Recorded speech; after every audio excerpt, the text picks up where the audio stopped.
Oi, oi,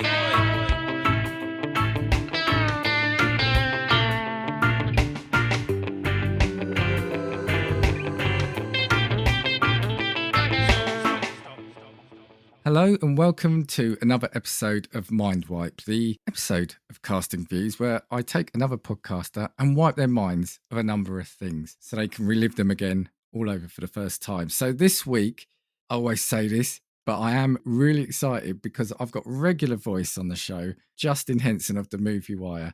And I'll tell you why I'm excited in a minute. But Justin, how you doing? I'm doing great, Dan. This has been way too long, and I've missed you, and I'm glad to be back.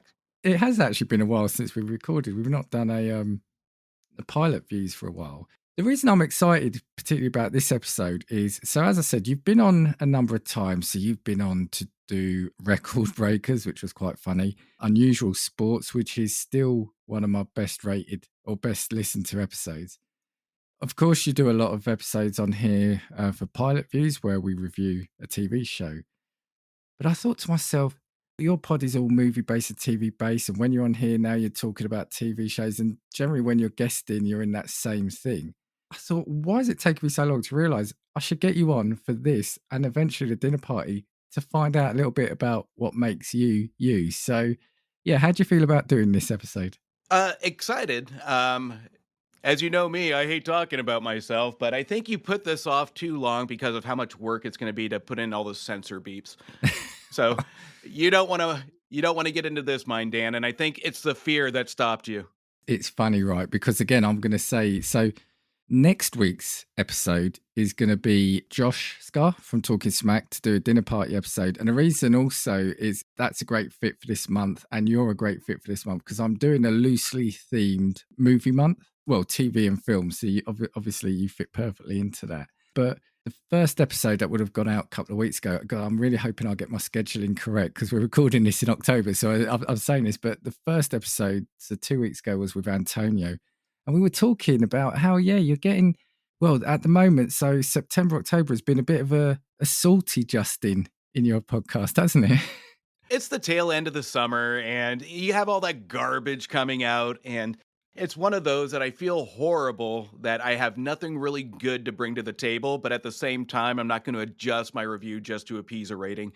But I'm excited for going into the back half because this is where we really get a lot of the Oscar bait, a lot of the movies coming out that's really going to put me in the jolly spirit, I think. But this summer was absolute trash when it comes to movies. And the tail end of the summer is going to be the definite definition of salty because there was absolute garbage released this year. So, and I was hoping compared to last year that this was going to be the year to really do a one off where we're going to have some good stuff. But again, Hollywood has proved me wrong. It's funny because I remember messaging you at the time and I was talking to Antonio about it. So I tend to listen to my podcast on the lunchtime walk and I can't remember the name of the film, but it was something about like an AI assistant or AI. And you do a Oh, little afraid. skit at the end and you just went for it with the swears. And it's funny because usually you beep them out, but you didn't do it. And I actually stopped mid stride and just laughed my head off. And I think I messaged you straight away. It gets to a point where why am I going to put the effort of a censor beep when the movie wasted my time? So it's not worth that extra 30 seconds to censor it out. It's easier to click the explicit box on my my podcast than to put it in. So well deserved because that movie was fucking awful. And before we get into it, are we going to have potentially a Christmas skit on the Movie Wire? This year I'm gonna, I think, outdo myself, and I think I might get you involved based on your brilliant narration from a previous episode. Yes. Um, it's gonna be a Christmas Carol themed, and I can't think of a better man to fit that role than the great Dan. You're a brilliant storyteller, and I think we got some good feedback on how well your narration skills are. So you did a brilliant job. Thank you. You're too kind, but you know I'm always in for a skit. So Just for Antonio's sake, I think we're going to do that skit. And I think almost it's piquing my curiosity just to do a month long holiday skit in Dickens' honor. I think you should do it. And I think you should bring one to a surprise him with one for an upcoming Back to the Balcony episode. I think you should surprise him. Yeah, I think that's going to be my first ticket out of the show if I present that to Antonio. So he'll find a new co-host, I think, at that point. So we are going to have a quick break, and to fit in again with the movie theme, we're going to hear from the guys over at Seismic Cinema. We're Seismic Cinema. I'm Colin. I've probably not seen it. Paul's watched it in the wrong order. And I'm James, and I've probably written an essay on it. And that's Seismic Cinema. We believe in the power of escapism. Oh, thank God for that. That'll do.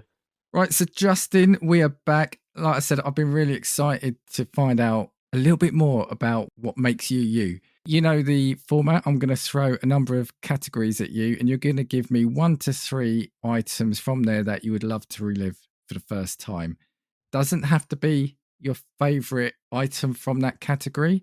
It's just got to be something that, yeah, for whatever reason, you want to relive it all over again for the first time. So, because you are movies and TV shows, we're not going to do that straight away. We're going to go for something a bit random. And I want to hear of 1 to 3 books. Ooh, this is a good one. I've had this conversation with Antonio multiple times. Books were a huge piece of my life. And again, when we come to movies, books are the origin of literature when it comes to adaptions, movies, and ideas of what storytelling is. I have to say, what really got me in, if I can relive the first book, I would say The Time Machine by H.G. Wells was a brilliant rendition. That one is one that really got me into the in-depth detail of storytelling and imagination and what could be with a darker tone. So The Time Machine is one of my all-time favorite books. Next to my number 2, which is going to be Jekyll and Hyde, which hands down is one of those books adaptions that would be one I can see on the screen over and over again, and one I can read over and over again. The idea of good versus evil on a simplistic level when it comes to a doctor changing his persona, letting his inner demons out is just something that always intrigued me on multiple levels. But I want to keep it a little bit more simplistic. Is as a kid, the first book that really did get me almost into movies, I would say, is The Relic. The Relic is one of those books that I've read probably about a dozen times, including the sequel, Welliquary, that really did just almost scare me and terrify me. And I remember this is the first rated R movie when it came out that my parents had to buy a ticket for me. So there's a lot that really ties into my experience reading The Relic when it comes to almost an adult version of horror that really did get me to kind of put the covers over with the flashlight and just read it over and over again. As an adolescent, I really did read this book just countless times because it is just so good, so interesting. And as a kid, terrifying. So you've thrown a lot there. Now, I want to start on the last one, actually, because Relic isn't one I'm aware of. So I was just looking it up now. So what is that about? So is it a police? This is described here as a horror novel and techno thriller. Yeah, so the whole concept of it, and this actually went to based on the primary character, D'Augusta, this actually led to a lot of books. I think it's like 22 books of this Wow. single character. But the whole premise is scientist goes on an excursion, comes back storing some leaves with some hormones on it, and gets trapped in a museum. And when he eats these hormones, it turns into this mutated monster and takes horror onto this museum. And a doctor, a detective team up, and they have some fantastic chemistry and some really good in-depth conflict. And they have to kind of discover what this monster is. And there's this big gala that happens that they have to find out what this monster is. They have to team up before this gala that's going to reap terror on to a bunch of these rich millionaires that attend. So it is great chemistry, and when it goes up to it, it does build the conflict extremely well. Where you have the monster, you have the chemistry, and you have the danger of what's going to happen to all these millionaires when they're trapped in a building with this monster. And you say there was a film on it. Was the film faith? Did you say the film was faithful to the book? Did you enjoy the film as much as the book? I'm torn. It's not a bad film. I really did enjoy the film, but when it comes to an adaptation, they left a lot of the depth of the character, especially with Augusta out, because there is some really good internal conflict and background with Augusta, and they touch on it mildly in the movie. But with how important this character is and how in depth this character, if it leads to numerous sequels of just a singular character in books, there is a lot more to be told with this character in this movie. So they made it kind of a cheesy monster movie with its intent did a good job. But when it comes to an adaptation, it's not the best adaptation because there is a lot more to the book, as we see with a lot of adaptations that they didn't put in. So I think when it comes to how the movie was created with the intent, I think they did a good job. But with an adaptation, not so much. Okay, and all the books have got a similar vibe. Well, so you've got that, you've got Jekyll and Hyde. So there's the other changing, sort of good evil side. You've got the time machine, so sci-fi. There's a kind of a sci-fi slash horror vibe through all of them. Is that your genre?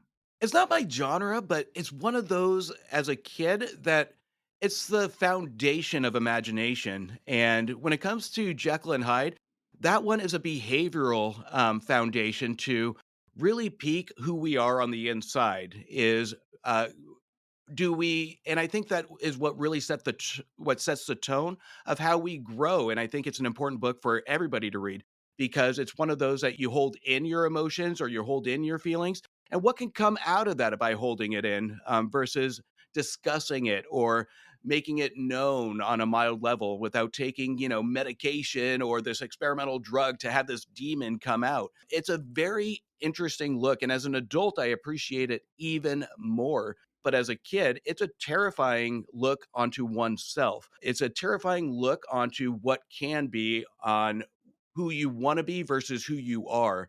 So I think it's a pivotal moment. It's an advanced book for a kid, but at the same time, we can grasp a lot of the behavioral relatability to it on as a teenager, especially of we've all been there where we are moody, we're depressed at times, we don't know who we are. And I think Jekyll and Hyde is a perfect metaphor for our teenage years. Even though the characters are adults, I think in today's world, as we mature a lot sooner, this is a book that really does speak true to who we are as we grow, not just as adults in growth, but as adolescents in growth. So as a teenager, it really did speak to me because I didn't know who I was, as a lot of teens don't know who they are when they grow as a teenager. And I think this one really did speak to me on the difference between good, bad, or even to the extreme intent, evil, because we see that progression through Dr. Jekyll of the good, the bad, and then he goes to the extreme of evil. And then it's a pivotal moment for him to realize that the evil isn't necessarily the route to go, and the damage that he's done holding his emotions and feelings in what it has become. So to me, I think it's a great and brilliant book, and I think it's we don't hear enough of Jekyll and Hyde in today's world, and we don't see a lot of film adaptations anymore. We did in the 90s, but not anymore to really kind of tap into it. It's a brilliant foundation for a great adaptation, but we haven't really seen it. And that's the biggest disappointment to it is it's a simplistic message that the imagination can make complicated. And I think that's the intent of the book and why it piques my interest so much. It's really funny you said that because that was the thing I had in my mind is that I remember as a kid, Jekyll and Hyde, whether it was done as a spoof or in one of these, I want to say Hammer horrors, but it's not, it's one of these sort of B movie type things. It felt like it was an IP that was there for converting. But as you said, I don't think, there might be echoes of it in terms of some horror film, in terms of, like you said, character with split personality. But as a concept, Jekyll and Hyde, yeah, I don't recall seeing anything quite like it. Not I for a mean, while. you got the early adaptations. I think it's in the late 20s or early 30s of the horror genre of it. But then it goes into full parody in the 90s where we get Mrs. Jekyll and Dr. Hyde or the nutty professor in a comedic aspect. But And you have some straight to video things that have happened that try and portray it, but it's more on the gore porn horror film than it is on the personality traits. So it's one that I really do hope it gets a proper adaptation, but it's such a complicated and complex piece of it that I don't think anybody wants to tackle it. And that's a shame because you can go in numerous directions on uh, the personality of horror. And we've seen that from a lot of my reviews recently in movies, where especially I just released Smile 2, and that one tapped into the internal fears of conflict with addiction and things like that. And that would have been a perfect. That's the first thing that popped into my mind is why can't we get a Jekyll and Hyde movie like this? Because this it wouldn't be that hard to do with the right filmmakers. But at the same time, I don't want to promote movies, but because the book needs to be addressed if you've never read it, because it is a brilliant piece of work. And it's one of those, if you have the patience to really look on the words that are being said. It's very deep and it's very complex. But once you read it in your head, you can relate to it. And Time Machine, obviously, we know the story behind that. So, again, just another great fantasy story for you. It is. H.G. Wells is a brilliant writer, and we did get a couple adaptations of this one as well. But the actual words in print of what H.G. Wells presents to us is something that really does peak. Again, I go to it, the imagination, and there will never be an adaptation of a movie that's better than the book. And that's the special thing about books is you can paint your own picture of what the words are saying. You can interpret it the way you want to interpret it based on what the author is presenting you. And me, I go through a book, usually about 3 books a month. And this is where movies and books really do pull together is it's in your interpretation of it. But books have a power to really tap into what you're feeling. You can take your time with it. You can go back and read something in the moment. And H.G. Wells, The Time Machine, really you have to do that with this movie because or with this book, I'm sorry, because there is sci-fi, there's internal conflict with our main character, there is the sci-fi aspect of what if you did this and what is going to be the ending result, and it ties it in at the end to, again, we go back to Jekyll and Hyde, what the result is to your behavior. And we get a with my books you're going to get a kind of a common interest is what the behavior of the main character results in by the end. What is the action result in by the end of the book? So, and you either do it really, really well or you do it sloppy. And these books are classic literature that really does show the result, is what makes it special. And H.G. Wells, it gets to a big stretch towards the end where you don't see it coming. And I think that was the shocker at the time that people weren't expecting what they were going to get as the ending result. It was way ahead of its time when this book was released. I love listening to you talk about this, the passion you've got for this. So did you say you're still a big reader? I am, yeah. I used to be. And again, I'm going to say that horrible thing that I don't have time. I know I do have time. I just choose not to use it for books. But yeah, I just miss the days where I'd pick up a book and not want to put it down, you know? 100%. And it's one of those that we all have 2 minutes, 3 minutes if we put down our phones. If Yes, I yeah. find myself picking up my phone and I'm sitting on the couch, I have a book always on my end table that I'm reading, that I'll pick up instead. Unless I'm texting you, Dan, of course, your first priority. And we Uh, do that a lot. So yeah. but even the books I have on my shelf back here, I have a set of books that are really special to me. And I know listeners can't see it, but Dan, you can see it. The orange Mm, books behind me were my grandfather's, and they're the okay. classic original fairy tales that I used to read as a kid. And this is, again, I go back to the foundation of storytelling. And this is where these books you don't see in the Disney versions, these are the raw, um, really graphic fairy tales like Pinocchio, Cinderella, that we don't see on screen adaptations now. And it shows an appreciation of why we can't have these adaptations. It shows an appreciation to keeping something very special in pages, in books. And that's what I do appreciate about some adaptations going far away from the source material, if they do it well, is because it keeps something special for people that watch the movie to go back and read the book. And I'm glad we haven't had a lot touching fairy tales to kind of get the shock factor of reading Pinocchio when Pinocchio gets set on fire for the first time. So there's a very special reaction that we get from reading these books when we don't see it in movies. And again, that's why I love going back to not only classic fairy tales, but the original source material. As I've talked to Antonio a ton, is I'm an adaptation guy. I love adapted movies because it will either encourage me to read the source material or I've already read it. It's it's one of those that really gives me different perspectives on the way stories are told. And literature is one that society is really getting away from. And I really wish it would be a big exclamation point on the importance, especially in schools, because this is where storytelling starts. Excellent. Right. Well, I think we should move on now.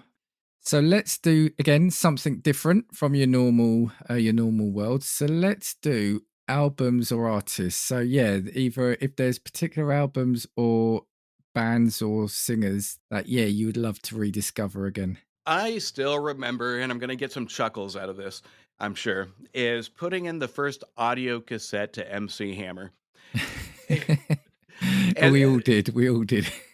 well, it was one of those. I remember the first time we were at my grandparents' house, and they just got a boombox, this little gray antique one that probably everybody had. And my brother spent his allowance on a cassette, and older brother. And we're all in the living room of my grandparents' house, and my parents are wondering what this music is because it's the first album that my brother bought. And we put it in, and I just remember the reaction from everybody in the room. And it wasn't one of those reactions where, what is this? Everybody loved it.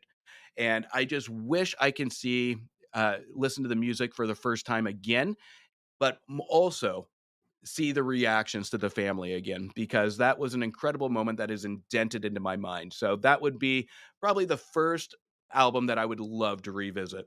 Definitely the first time his name's been mentioned on Mindwipe. Yeah. But I just remember it was just so, especially in the UK at the time. So this would have really, would it have been before satellite TV? I can't remember what. Yeah, I think it would have been, or at least before it really sort of hit the big time. And so it was just so different. It was so bright. It was so Catchy. yeah, catchy, and it was everywhere. It's hard to underestimate now at the time, pre-streaming and social media and internet and mobile phones. It was everywhere, wasn't it?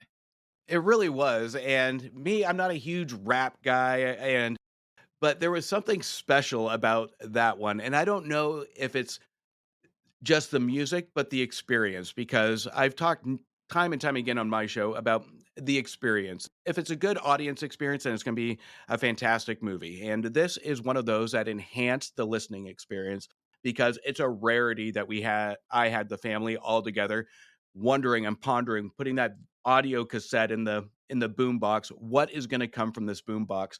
And the reaction is not one that I expected, and it was a pleasant surprise and a happy surprise, especially with listening to that over and over again.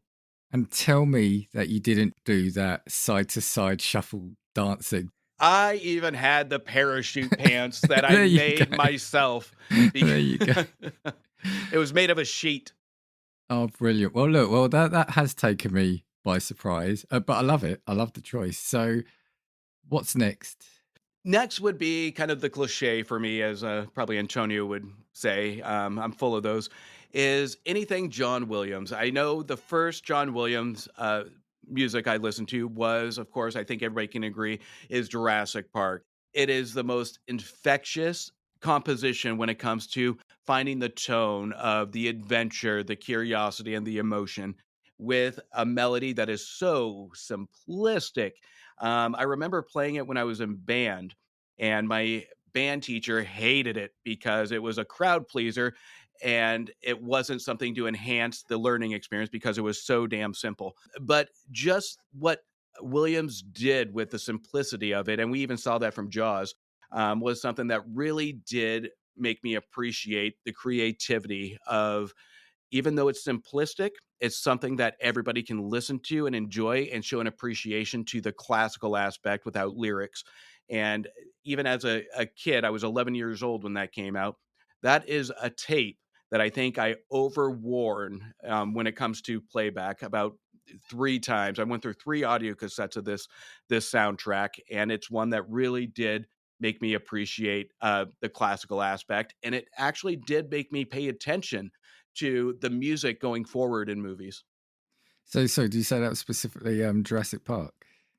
I'll say Jurassic Park, but again, going back to it, Williams, we see that with a lot of his soundtracks, and I after Jurassic Park, I had to go back to Indiana Jones, E.T., a lot of them. This is a man that is very well known, and rightfully so, because he takes Eh, what I appreciate about what he does is he takes the visual spectacle and then creates an idea, and he doesn't overbear it. It's not overbearing to the action like we'll see in an Avengers, where it's just hard snare drums, it's hard timpani. It's something that just really appreciates the woodwinds and the brass in unison to drive that story along. And we don't see that a lot. We see a lot of music in movies that really goes overboard to enhance the experience, not make it work in unison with what we're seeing on screen. So Williams is a brilliant composer in his industry, and I think now he is. I would almost say he's becoming cliche in his melodies, and I really hope this isn't the way he's remembered, because I think he is an absolute brilliant composer when it comes to film. It's funny because I'm just trying to look it up. Sort of everything he's done, but it's like, where do you stop, right? Or where do you Right. start?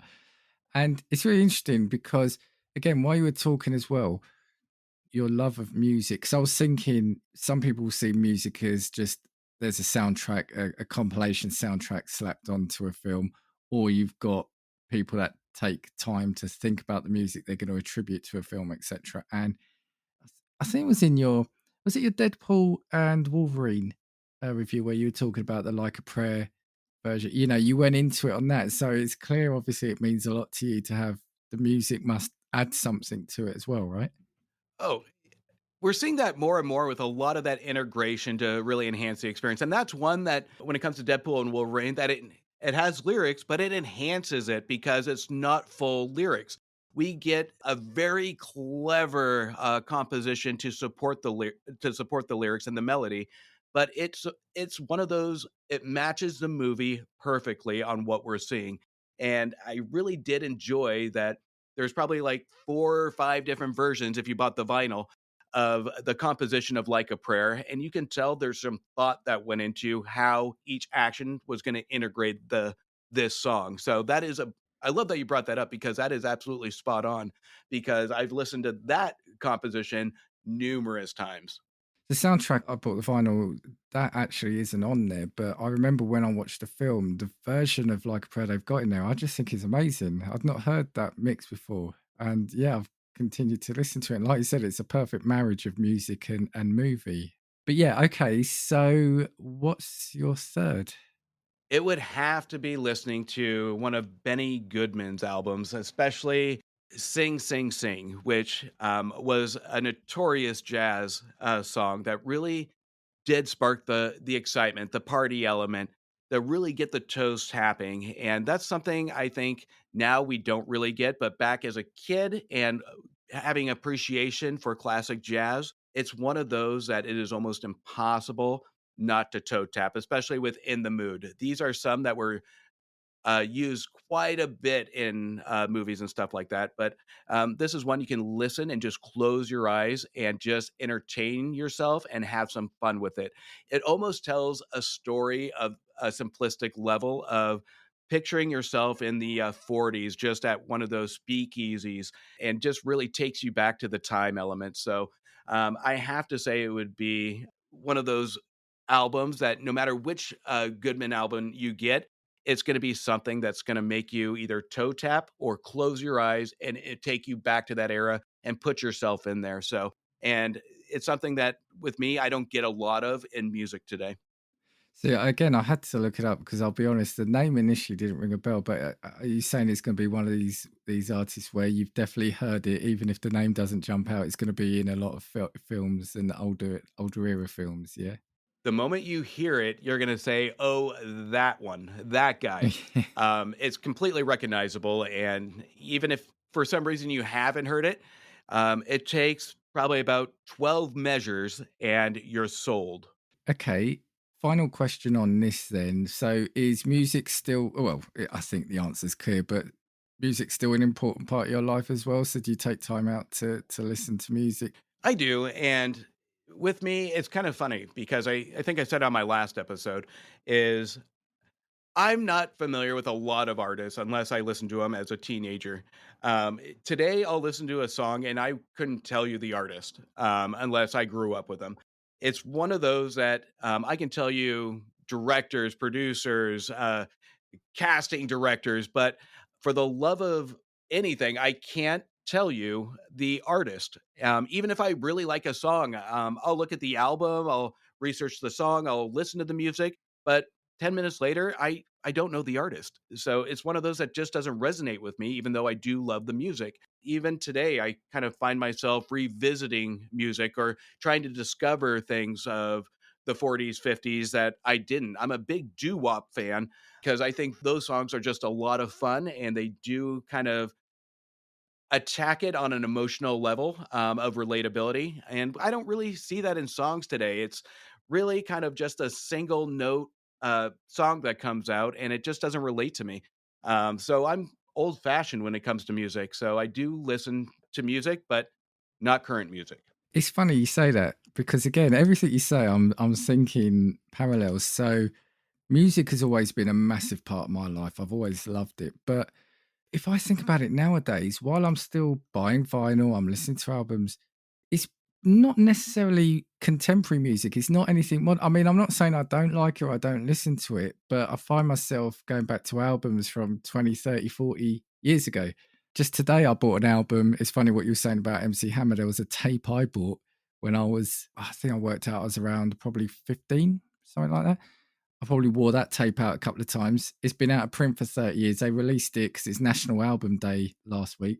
It's released on album, so I've got it on vinyl now. So I think that's from '93, you know. So, and just one quick thing before we move on. So to bridge the movie and music theme, one of the albums I've got in my collection was a random one I saw. It was a limited design of the album, but it's John Carpenter has also done some studio albums, and it's one of his, and it's great because he's got that synthy horror vibe to it, but it's all original music, and it is one of my favorite albums as well. You'd be surprised a lot of these filmmakers that create some albums that you had no idea. But again, you're 100% right revisiting it. I mean, give me the Temptations any day. I'll listen to that for 2 hours on end. Actually, I did get you on for a music episode once, didn't I? I got you on for the unusual music acts, and you brought some brilliant ones there. Okay, we're going to change subject now. And do you know what? We've had a couple of the random ones. So now let's get your two more well-known ones for you. So let's get it out of the way. Let's do your movies. This one, even though it fits who I am, this is the hardest one. Oh, really? Oh, well, I guess actually the amount you've seen. But what makes it hard though is you have to separate the experience from the good, which doesn't Yeah, always equal. yeah. So I would have to say my first one, and I think this one might be a lot of people's, is Jurassic Park. That one is going to be kind of the standardized answer because going to the theater, it's something nobody saw before. Dinosaurs done well. The music, the storytelling, the characters, and I can even go back to back to the balcony roots and say Siskel and Ebert said the characters aren't interesting, but they absolutely were because I can tell you every character's name, along with most of us. Yeah. So I think Jurassic Park on the audience reaction, and I remember this is the first time I was actually scared in a movie after seeing Child's Play, Friday the 13th. None of that scared me. But it was the moment when the Dilophosaur or the Spitter, whatever you want to call it, appears in the Jeep with Dennis Nedry. That was the moment I remember my thought process going, I don't know about this. I don't know if I should be here. because it terrified me, because that was a brilliant shot and it really did add to the fear.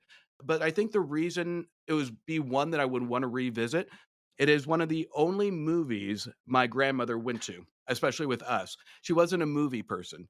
So having her get excited about going to this movie and seeing her reaction leaving the theater was something that I will never forget, because she was almost shaking with glee on the experience. And I think the experience of trying to get to this movie, back in the day without buying tickets online, you would wait 2 hours in a box office line hoping that it doesn't get sold out.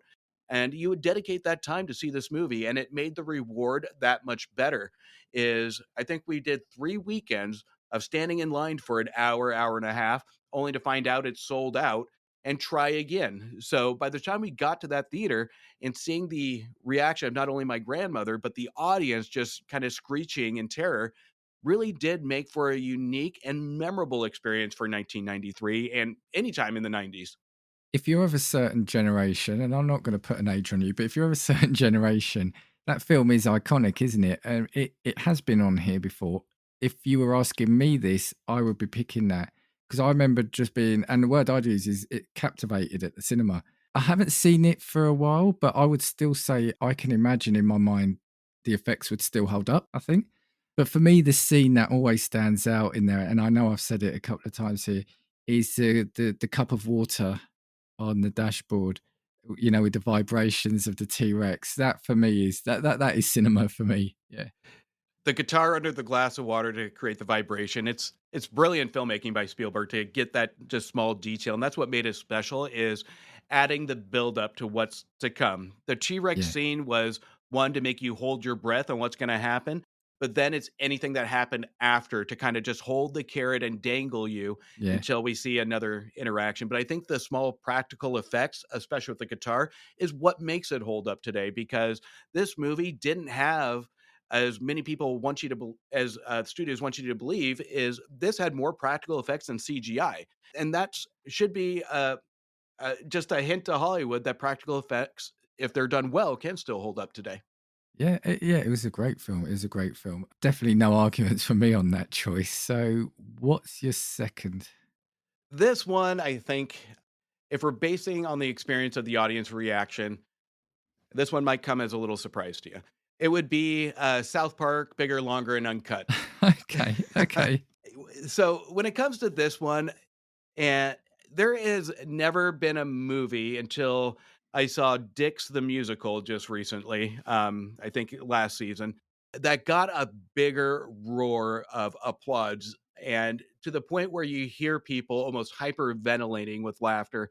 And it was almost an appreciation today that we don't see movies like that unless you take, again, Dix the Musical into it, that really did push the envelope on what humor is, and ignore kind of the censors, ignore who's going to laugh at it, like it, or who's going to get offended with it, and just go all in on the idea, because it's kind of like the last staples, unless you take the god awful movie 43, to really push that envelope on what's okay, or what people are going to like, or what people are going to get really grossed out with or laugh at. South Park, Bigger, Longer, and Uncut had everybody, no matter if you found it offensive, you're still going to find it funny. And there's again, an appreciation for that kind of humor, is just making sure that nobody is safe when it comes to Trey Parker and Matt Stone's jokes in this movie. And that's the magic of that comedy experience. And that's why, again, you're not seeing a lot of comedies anymore, because we don't know what's funny or what's going to really lose the studio money. And this is a gem when it comes to comedy. I know I've seen it. I didn't see it at the cinema. I know I've seen it when it's been on TV. But yeah, you know what you're getting with it, because it's called South Park. What was it? Bigger, Longer, Bigger. Uncut. Now say that slower, Dan. Bigger, Longer, and Uncut. There it is. So you're a South Park fan? I assume you're a South Park fan then. So do you like that kind of humor generally? I'm not a huge South Park fan, to be honest with you. I mean, if it's on, I'll watch it and I'll laugh at it. And when it comes to that humor, and I've bashed this on my show quite a bit of times, of toilet humor is, when it's done well, it's done well. But a lot of the times it's done very cheap, and it just throws the joke out there with no comedic timing. and it just feels cheap and just like a sloppy writing. Here, it does a shot after shot after shot. It doesn't let up. So you'll have 2 minutes, 3 minutes maybe of pure dialogue to really move the story along. And then it inserts dialogue to make it just overly blown humorous, but it still works with the story. So when it comes to the humor, I love a movie that doesn't care about limitations, about censorship, about what's going to be okay. Is you're going to have you have this movie for a reason, you have this idea, let it be shown and let the audience decide. This is where money does take a play in censoring to an extent of what does get released, and it's a shame because I can almost picture boxes upon boxes of scripts of comedies now that our studios are too afraid to release, because how many comedies get released in theaters now that just don't play safe and push to streaming? And we got a plethora of that in the 90s and the 2000s, early 2000s. And again, it's a risk that no studio is willing to take. And these are the movies that I really do appreciate because it really does push that envelope. So, do I like the humor? Not all the time, but at the same time, I do appreciate what they're doing because They're they trying. don't Yeah. give a flying freak about what they're going to present. They're making the movie based on their vision. I Nicely censored myself. self-censored. I was going to say nicely self-censored. Okay, and what's your third? If I had to revisit, I would say it would be my very first movie. It was to be The Fox and the Hound, but I remember walking, holding my dad's hand, and walking to the theater, and you have all those movie posters outside, and he points, and I think this honestly would have been, I think, the third or fourth time seeing Fox and the Hound. I don't remember, but what I do remember is my dad pointing to Good Morning Vietnam, and my dad being a vet, he really wanted to see this movie, and he said, how about we see that one and I'll take you guys to McDonald's afterwards? So it was a matter of watching this poster with Robin Williams behind a mic in an army outfit that really doesn't appeal to like a 5-year-old, or seeing a cartoon. But I remember saying, okay. And it was a vivid experience where it kept my attention the entire time. And it's one of those that anytime my parents would take me to a movie that it just didn't appeal to me, I kept an open mind because I like Good Morning Vietnam even as a kid. And that's due in part to the brilliant late Robin Williams as performance in that. But it grew the foundation of walking into a movie with an open mind for me, I think, even at an early age. Because now, even on my show, I'll walk into a movie and I've never read the synopsis. I don't know what it's about. And I'm okay with it. I'm not dragging my feet to see it because I'm anticipating based on my youth on what's going to be presented to me on screen. So I think it set a good foundation for me to really walk in and appreciate just being surprised without reading reviews, without seeing other people's opinions, and just seeing for it at a value. And that experience, even at 5, 6 years old, whatever it may be, really did stay with me because you have kids now, even with my daughter. Do you want to see this movie? Oh, no, it looks stupid. So I didn't have that as a kid because I really did have that experience of walking into something in the unknown. I love that story as well. And this is what I was saying that, when people come on here, I try to stress it doesn't have to be, say, the best items from that. It's got to be an experience. And as you said, walking with your dad, him pointing to that, and then you going in, that to me is what makes sort of picks like this so great. Yeah, no, thank you for that. I mean, I'm not going to ask you if you like movies like I've done the other things because Hate them. Hate movies. Yeah.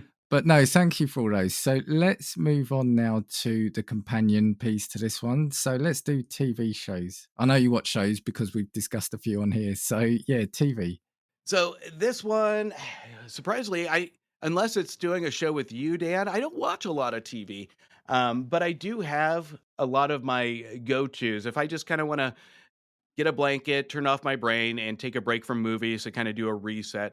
There's shows, I think my go-to show that just really does make me feel good is more of, I think, an unknown show, but it's called Mama's Family. So if you haven't experienced Mama's Family, it is an absolute treasure. It is a show that really does take the 80s situational family and make it unique with jokes that just go. That jokes that are just so classic, but at the same time do push the envelope when it comes to the 80s. So that one I can watch over and over again and still get a laugh out of it. So that one holds dear. And my grandmother introduced me to that show because I used to watch it religiously each week, and I would get excited to go over there just to experience that with them. Yeah, I'm looking it up now. So what is it? Kind of like is it a spin-off? Not a spin-off, sorry, but is it a spin like on the Brady Bunch or something like that? Is it, or is it like an early Roseanne? It's kind of like an early Roseanne, but it's a little bit more tame. It uses classic jokes instead of just attacking society and the topics that are hot. It makes old jokes current for that time. And you do have the stereotypical cliche dumb character. You do have kind of the slutty character, and you do have kind of the teenage boy that does dumb things. And all the cliches just seem to mesh into this big rock of a character of Mama that really does hold this family together. And she is one of those old ladies I think we all can relate to that just speaks her mind and almost like a Roseanne character. Yeah, just looking, it got cancelled, but then got revived and went on for another few series. So that's interesting.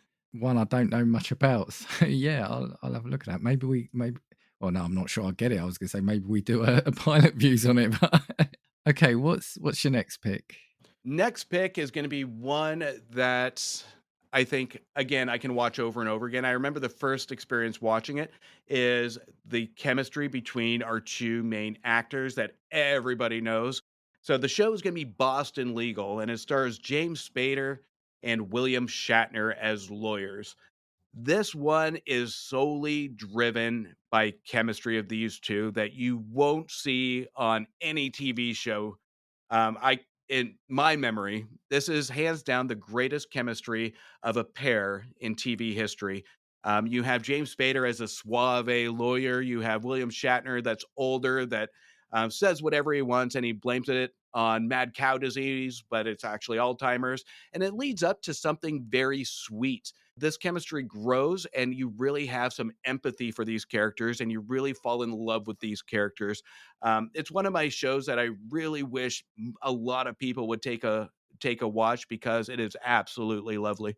I've seen some of it. It's on one of the channels. I can't remember which one here, but that I don't tend to stay subscribed to after a few free months here or there. But yeah, like you said, it's just funny seeing William Shatner in that kind of role, isn't it? Because we all think of him obviously as Captain Kirk, right?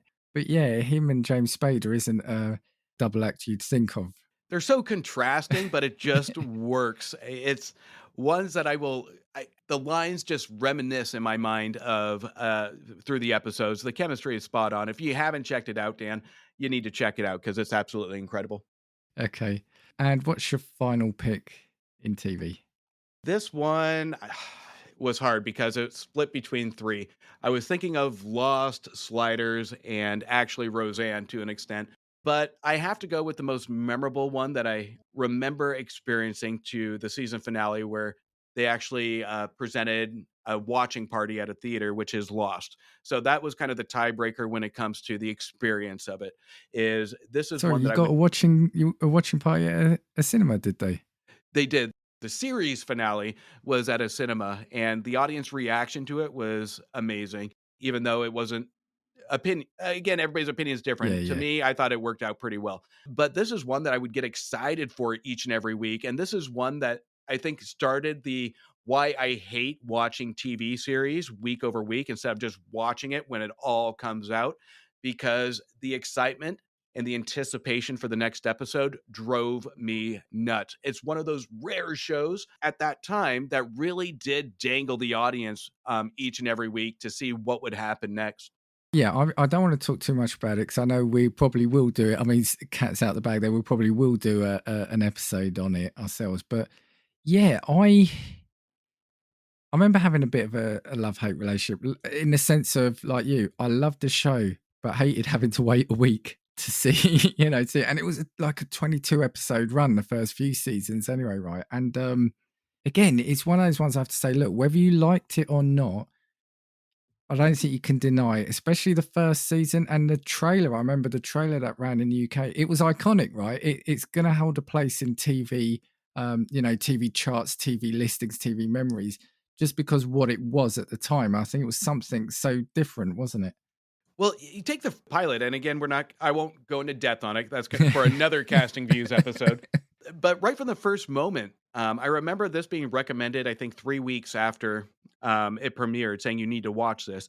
And I was at my one bedroom apartment at the time in my youth, and I remember the plane crash, and I remember watching that, and just with no dialogue, just watching these characters in panic hooked me. And it was a brilliant hook because it let the emotion just kind of take over and pull the audience into what's going on.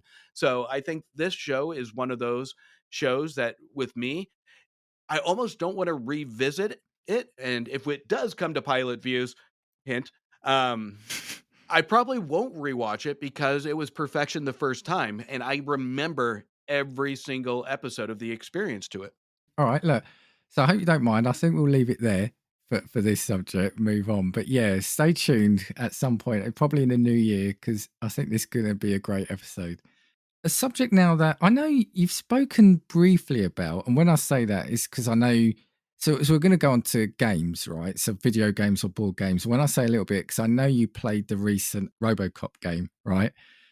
But I don't know whether you're a gamer or not. So it's not something I remember coming up in a conversation. So yeah, games, and they can be video or board games. So nowadays, with how busy I am, I don't get to game a lot. So even playing the RoboCop, that one gave me a character that I love to really push me into really turning on my console. And it's a curse because anytime a new console comes out, I have to buy it, and then it just sits there. But games, I would have to say, with the overall experience of it, I'll start with kind of the early one, which would be I'm a huge fan of Heavy Rain when it came out. Um, Okay. Very cinematic. Yeah. it's beautiful. It had twists, turns, and I loved the aspect of it of telling the story. I love story games. Mm. I'm not a huge, even though I'll play to turn off my brain, I'm not a huge Call of Duty. I'm not a huge shooter fan. I need something of value to really keep me invested other than picking up a gun and going bang. So I think Heavy Rain was the game made for me because it really did give me that experience, almost to the point where I couldn't wait to get home from work to really see what's going to happen next in this story. I am so with you on that. I need a story behind the game I'm playing, and I love those kind of games. And there are so many of them now where some people say it's less game and more story, but I don't mind that. I don't mind that. It's funny you say Call of Duty because I'm going to say a big hi to Joey and Alex from the Game Club Pod now because they've got me back into Call of Duty. Because again, the multiplayer side I hadn't touched for years, but if you're playing with friends, it's a whole different experience. But yeah, if I'm playing a shooter and it's just going along shooting for shooting's sake, yeah, it doesn't really do it for me. But wrap a story around it or try to do something different, and absolutely, I'm there. So yeah, that's an interesting choice to start with, Heavy Rain. So what's your next pick? The next one, and going along kind of the adventure story side, would have to be Uncharted. Uncharted is just one of those fun adventure games that really did keep you engaged. And even with the kind of bizarre ending, especially the first one where you're fighting blue monkeys or whatever they are, it was unexpected. But it is a really fun one that really did balance the gameplay versus the story. And it did something a lot of games don't have. It had a character that it really did add to that enjoyment factor. You wanted to see these cutscenes of Nathan Drake and Saul on how they're going to interact. They were brilliant written characters, and I really did appreciate the engagement and the balance between these games. Have you seen the Uncharted film? Yes, it sucked ass. There we go. Oh, I've got a quote. I've got a Justin quote. I've played those, and like you said again, it's probably not doing much that other games haven't, or it's not like reinventing the genre, but it wraps it up, like you said, in a very cinematic experience, right? And it's just so it makes it good fun, right? So, what's your third pick? The third one I'm going a little current with, and you talked about gameplay, and again, I'll backpedal for Joey that, Call of Duty isn't a bad game. It's a good kind of just kill some time with some buddies. I get it. But the multiplayer game that really did encourage me to buy a new laptop to enhance my podcasting was Phasmophobia. This one I am obsessed with until all the updates really did kill it, and it releases to Xbox, I think, at the end of this month. Yeah, next Um, week. It's funny. I've got a story. I need to remember it, but go on. Yeah. But I remember a bunch of buddies say, "You gotta hop on, let's all play." And it scared the shit out of me. This game is made my anxiety go through the roof, but it wasn't so extreme that I wanted to go back for more. And what really adds to the experience is we talk about multiplayer, but all your buddies in here yelling in the mic, trying to get the ghost to come out. It really does add to the safety net of this horror game. So to me, I became obsessed with it. And before they did all the updates, I think I was at level 100 and 100, I think it was. So I played the shit out of this game. And it's just a fun experience. I just absolutely love it. And the reason I laugh is because, we mentioned Joey as well.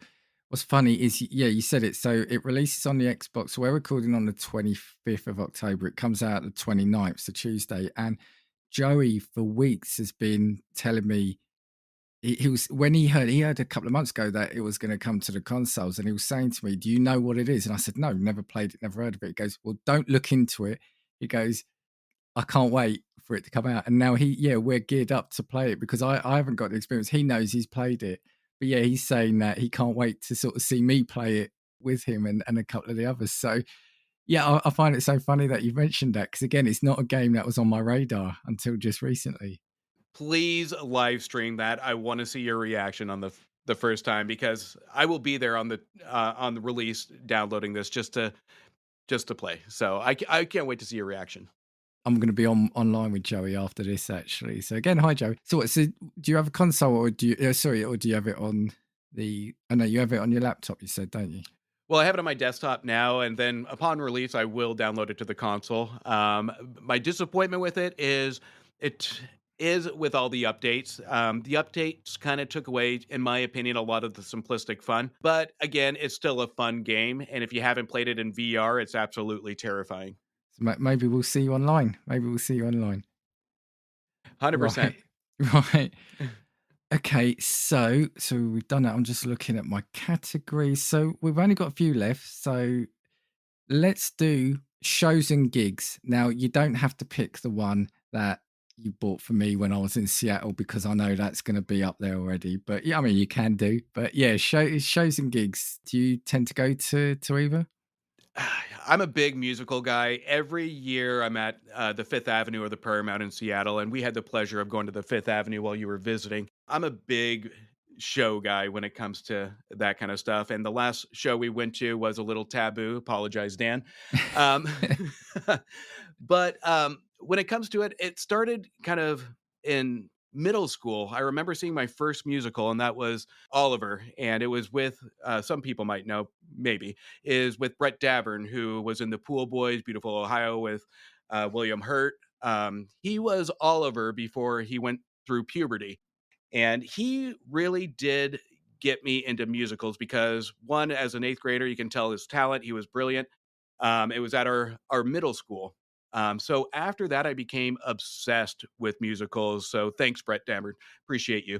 But the best show I would have to say, that would be an experience wise, but the best show I would have to be is flying to New York, spending an insane amount of money on the tickets to see Nathan Lane and Matthew Broderick and the producers. That would be my best experience. And it's one of those that I spent so much money just to see these two. There was no regret on how much I spent to see this show, because it was everything that I hoped for. The music was classic Mel Brooks. It was, and the performances were infectious, and the audience was infectious. So, number one, that was my best experience when it comes to going to a musical. Excellent. No, and that's it. And if it's all about the experience, and if that's what you wanted, fair play to you. So, what would be another pick? So another pick, it would be, I would say, um, I would have to say my first movie premiere that I had to go to. It was one that I helped organize. It was with Kevin Hamadadi, who did Zombies of Mass Destruction, who is a brilliant filmmaker now. But we did a movie premiere senior year, I think, and I helped organize the theater. I helped him along on presenting the movie at the time. which was an okay for senior year, but you can tell the brilliance of the filmmaker that would come soon. That one I remember, I was in the balcony just experiencing the work that was done and seeing the filmmaking process. And when you experience the process, even at a basic, simplistic era and age, you really do appreciate what you are presented with on screen. So I think when it comes to the film premiere, I think holistically, that was probably one of my most memorable experiences. And just seeing how grateful he was when he got a picture in the paper with the premiere just validated the work that went into it, not necessarily by me, but by the filmmaker, which kudos to him on everything that he's done now. So I think that would be the most memorable experience for me. And did you have a third? The third one, I would have to say with you, Dan. I mean, having you visit and have that experience with somebody across the pond to visit my home of the Fifth Avenue was just a great experience. So I think I don't get that a lot. It's usually either with me or with my wife. It's rare that I got to treat somebody and have shared that experience with. So again, thank you for allowing me to do that. I really appreciated the company. You are a lovely man. I've got a massive smile on my face. I just want to, if you've not heard the episode earlier, so yeah, earlier this year, me and my wife went to Seattle. So we were doing a trip from Seattle down to San Francisco. And Justin being in the Seattle area, I was really hoping that we would be able to meet up. And we did. I had the ultimate pleasure of meeting you. And yeah, you surprised me. Well, firstly, you surprised me with tickets for me and my wife to go to the theatre. And for the life of me, I can't remember the name of the show now. I'm getting a mind blank. But Spring Awakening. that's it. Yes, yes. Mhm. And yes, so me and my wife went because you got us tickets that were like let's say 19 and 20, but we got in there and we were split up because they were odds on one side, evens on the other, something like that. Anyway, so I remember messaging you saying, "Oh, the tickets are fine, but just for you, just in case, we're split up." And you went, "Oh no, oh sorry, this that." Then I remember seeing my wife on the other side of the auditorium speaking to someone, and she was like waving at me, and I thought, right, who's she got into an argument with, or who is she recognised here in Seattle where we've never been? And then I looked, and then I messaged her. I said, "Is that Justin?" And she goes, "Yeah, come over." And then yeah, you and your wife were also there, but you hadn't told us that you were going to be there too.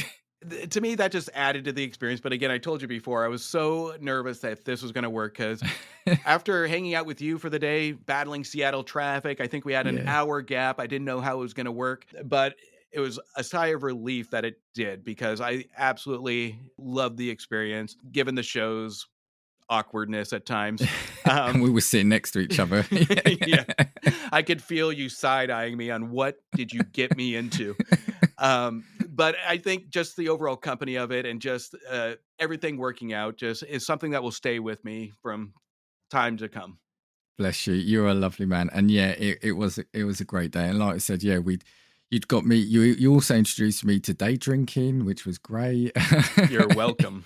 Or morning drinking, I should say. Yeah, and getting to see that theatre, which actually was lovely to be inside.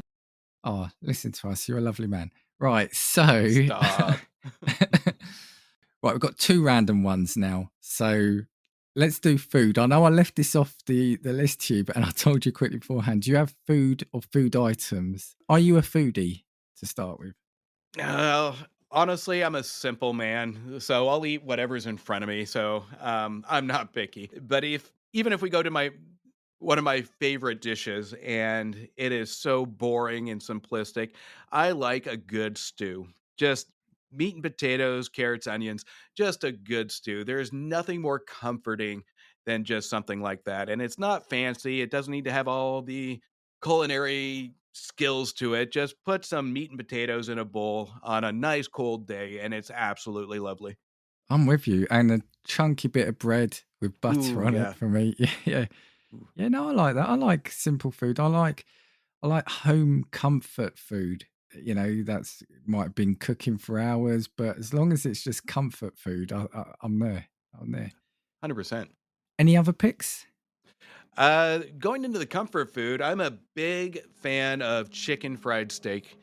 That is one that I kind of don't overindulge in, but I'll have it a couple times a year in the morning. There is nothing more tasty than that right when you either wake up. It just satisfies from flavor to just fillingness without making you feel gross, and it's absolutely delicious. I don't think I've ever had that. So I'm looking at it here now. Sorry, so it resembles arena schnitzel. Oh, and cotolette. I was going to say, yeah, it looks like an Italian dish. Okay, yeah, I kind of get what it's going for, and yeah, oh my word, I'm getting so hungry now, and I've literally only just eaten before. Yeah, I like that. Yeah, you're Well, I winning didn't me over with this. Well, I didn't think that that would be huge in the UK because it is kind of more of a southern dish for us. Not so much the UK, sorry, European, because it's like so.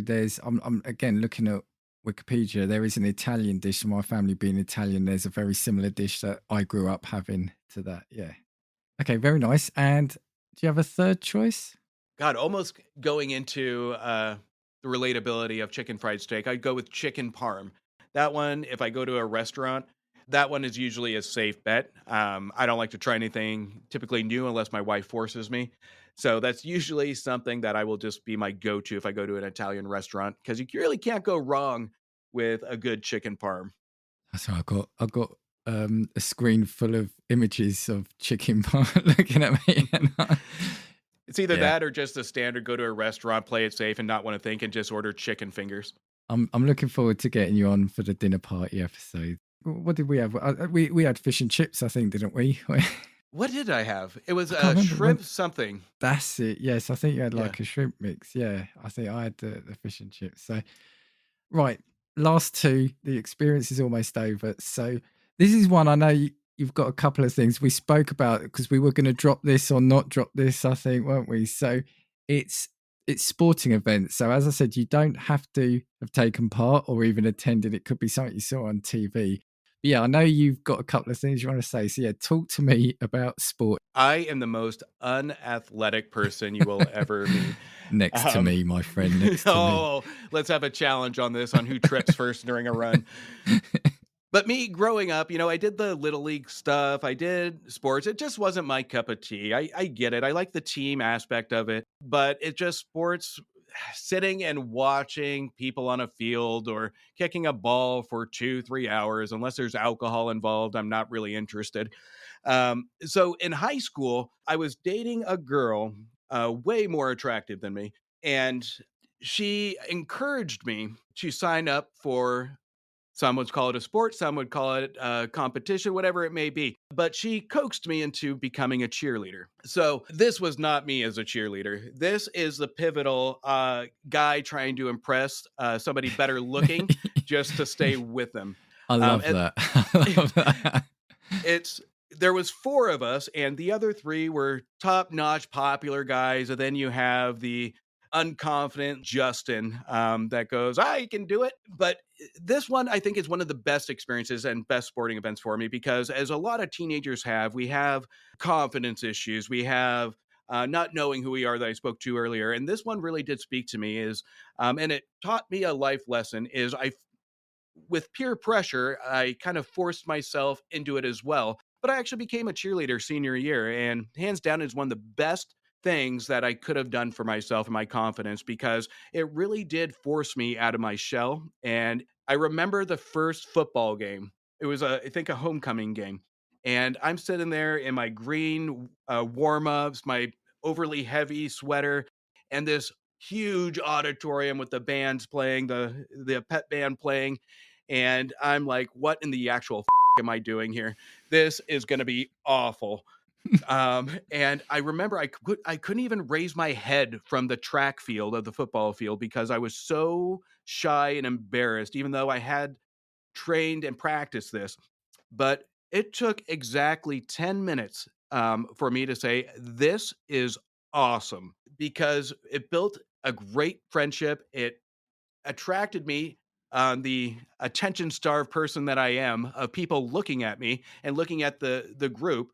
We didn't have helmets, we didn't have baseball hats. We were full faced uh, entertaining this crowd. And it taught me a lesson that on countless times that if you put yourself in an uncomfortable situation, the outcome will always be good as long as the intent of the outcome is there. So if it's something to fix confidence, I had confidence issues in high school, not so much anymore. And I solely believe that that was a pivotal moment to say it's okay to be outside of your shell. And it just grew from there.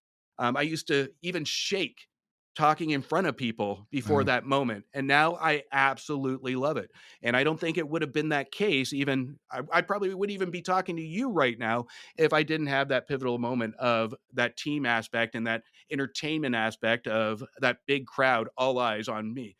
If I had comfort issues of talking in front of 12 people in a classroom, there is nothing more to say it doesn't matter than 1,000 people watching you. You go all in, and the outcome is going to fix you more than hurt you as long as you don't do something stupid.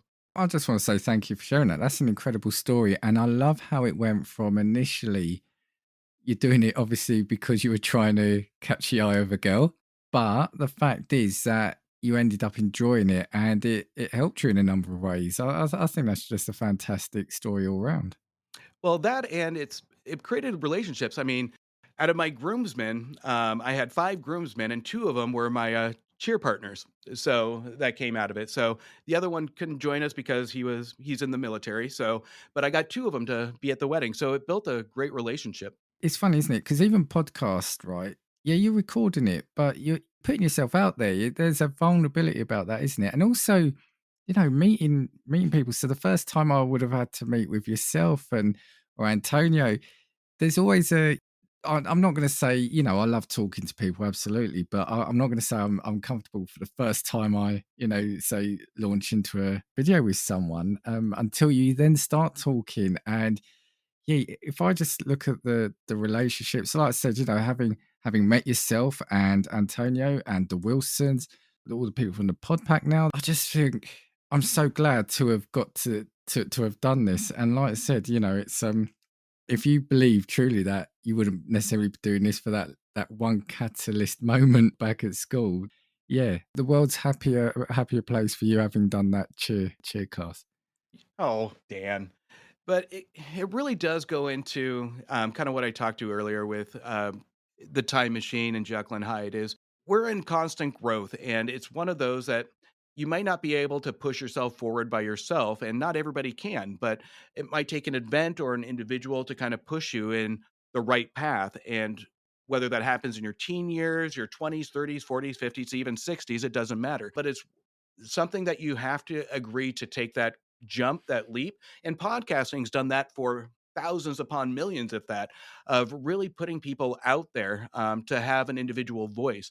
And whether that's you convincing somebody to do a podcast or somebody just recommending it, it's your initial step to put yourself out there. You get past that initial step of uncomfort, and that's going to put you in a better spot. Will it make you successful? Not necessarily, but it's one step closer of your personal growth, and that's a win. And the other thing about this story as a whole that I find interesting is because in the UK, it's not a thing we do at school either. So, and I could be wrong, but I don't think it's something we still do now, even though, we tend to do a lot of the things that happens in the States. They tend to come over here. So I just find it a whole unusual thing until I see it on TV. And I think in Modern Family, I think it wasn't Phil. He talks about doing that at That's school as right. well, doesn't he? And I just find it fascinating that it is such a big, what's the word? Is it not phenomena, but it's such a big event. Yeah, that we just it's not a thing that even hits our radar here. Bring it back, Dan. I'll get Well, you the introduce it. uniform. Let's do it. Come on, you come over. Let's let's do it. No, honestly, thank you. Yeah, thank you for sharing that. Was there anything else in and around sport, or you happy to move on? Like I said, I'm not athletic, so that's going to be the only thing I got, Dan. Right, we are on the final subject now. So we are talking life events. So is there anything you have to share? Like I said, you don't have to get too personal, but if there's anything you want to share. Life events. I kind of shared it with the first movie that I went to with my dad. But I mean, if I had to pick one that is more humorous, that just is more cringy, just to kind of end the show, because I feel like my stories might be a little dull. I can talk about the one time I got rejected by Chris Pratt's ex-wife on a Ferris from a date. There's a story, right? There's a story. It is, and the sad part was it's the most cringy moment of my life because it wasn't intended for me to ask her out on a date. And I realized after I did it how it sounded, and I have nightmares still about it. Is I remember I was working as a manager at a cinema, and Scary Movie came out. And Anna Faris, she went to the same high school as me, and we obviously I didn't know of her, but I was working the box office counting some money, and this older gentleman walks up, says, "I want 50 or 75 tickets to Scary Movie." I'm like, "Okay, weird." And he was proud and says, "My daughter's in the movie." I'm like, "Oh, okay, she's probably just like an extra." So whatever, proud dad, whatever.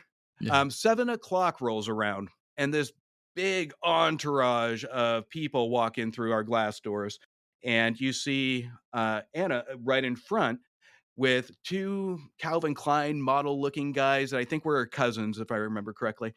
And I kind of look at her, extremely short, wasn't anticipating it. And I looked at the theater standee, and I see her up front and center in the theater seat on the standee. And I'm like, holy shit. So she walks into the theater. The two guys come out and say, "Hey, can you do me a favor?" And I swear to God, that goes to the pivotal moment, is I wouldn't be able to do this if I wasn't in cheer at the time, because this was senior year. Is Ferris starring in the movie? It's opening night. Can you embarrass her a little bit? Can you introduce her? Can you talk about the movie? I'm like, okay. So I grabbed the microphone that we have in the projection booth. And before that, I said, on one condition, I get an autograph. And they're like, "No problem. And you can meet her afterwards." I'm like, awesome. A little starstruck at this point, even though I didn't know who she was. So I introduce her. I think I do an okay job. It was just a blank. I just see her in the theater covering her face, laughing. Movie ends. And this entire hour and a half runtime, I'm nervous on how I'm going to get this autograph. I'm like planning my attack because I know she's going to be busy. So I write on a piece of paper, "Hey, I know you're busy. How about coffee? If you don't have time for an autograph, Justin." And she comes out. There's so many people. People are congratulating her. And I see this little girl. And I'm like, "Oh, I'll give this note to the girl to give her." So I hand her the note. And you see her. I was like, "Can you give this to Anna?" And she's like, "Yeah, yeah, yeah." Goes over. I see her hand it, and she's reading it. And she makes a polite look, and she kind of looks around, and then she sees me, and I kind of wave, and she walks over, and I see her writing on the note. I'm like, "I got my autograph." And she writes her, "Thank you, Justin, for making my night great, Anna Ferris." And she kind of leans over. She's like, "I'm not single though." I'm like, and then it just hit me. I'm like, she literally thought I was asking her out. And maybe there's some truth to it now. I'm like, if she said yes, absolutely. But yeah, the That's most cringy amazing. moment of my life, but it's That's also one of the most amazing. memorable. It's So, amazing. It's amazing. How many people will have a story like that? but you know what? She did well for herself. She got Chris Pratt. Debatable, but What, do you still have the autograph? I do actually. Oh, you So I do? have it in my binder. I had it framed for a little bit, but then I realized I can't look at it out of my pure embarrassment of awkward Oh, situations. no. So I tucked it away in a binder. I think that's brilliant. And maybe she is on the podcast somewhere talking about the time she met This guy, Justin. that creep. Oh, look, I think that's fantastic. Were there anything else you wanted to add? uh, Honestly, I'm with life events. It's so hard to pinpoint because everything's led up to a moment. Everything's led up to just a memorable experience. From me as a teenager, I think is where I learned my personal growth of sneaking out, not to party, but going into movies. Hmm. I think was my teenage rebellion at that point. But, there's just so many, but I think I've covered most of it. I mean, with a lot of introductions to a lot of my old friends like Brett Davern, Kevin Hamadadi, and seeing their growth through the years is very memorable to me on how well they've done. So just moments in my life are those that I just cherish because each step has led to something. And again, it's led to relationships with the Brain Trust and all of you guys. And it's one of those that I'm eternally grateful for. So it's just been an incredible ride. Oh, likewise. Look, so with that then, the mind wipe is over. And look, I've thoroughly enjoyed that. The other thing I want to say is a huge thank you. I've said it before, but a huge thank you when you're on here. For those listening, pretty much 99% of all the thumbnails you see on my show are going to be done by this man here. And I love them. And I have so many people I've said his name so many times, to say it again. I know Joey loves your thumbnails. So again, I just want to say a massive thank you to you, because I know I'm pinging you at all times of the day, and you're like, I'm on it, and then I'll wake up and there it is. So a massive thank you to that as well, Justin. It's always a pleasure, Dan. I love taking all the photos I have of you and placing them in awkward situations and pictures. I'm not concerned about that at all. Right, so moving on. Do you just want to give the sales pitch for your podcast before we go? Yeah, I mean, you can listen to my reviews and my show at The Movie Wire, wherever you listen to podcasts, and all my socials at Movie Wire Show. You can also check out, I teamed up with Antonio from the Cult-Worthy Cinema podcast to have a show about Siskel and Ebert on reviewing the reviewers. So that's available on YouTube right now and anywhere you listen to podcasts at Back to the Balcony. So please do go subscribe to those. I said it to Antonio when he was on recently again. You know, I'm not just saying it because I've met the two of you, but you two are two of the nicest people in podcasting, two of the nicest people I met. So please, yeah, do. If you're not ready, show these guys some love and go subscribe to their podcast. But me, you're listening to me, so you know where to find the podcast. But if you want to get in touch with me or you want to drop me a note on social media, just look for Casting Views across all the platforms. If you fancy coming on doing one of these, let me know, drop me a note. And yeah, I'll see you next week for another episode of Casting Views. 1, 2, 3, 4. If I want your opinion, I will give it to you. Come on, check what we've got, 'cause you need it. Don't make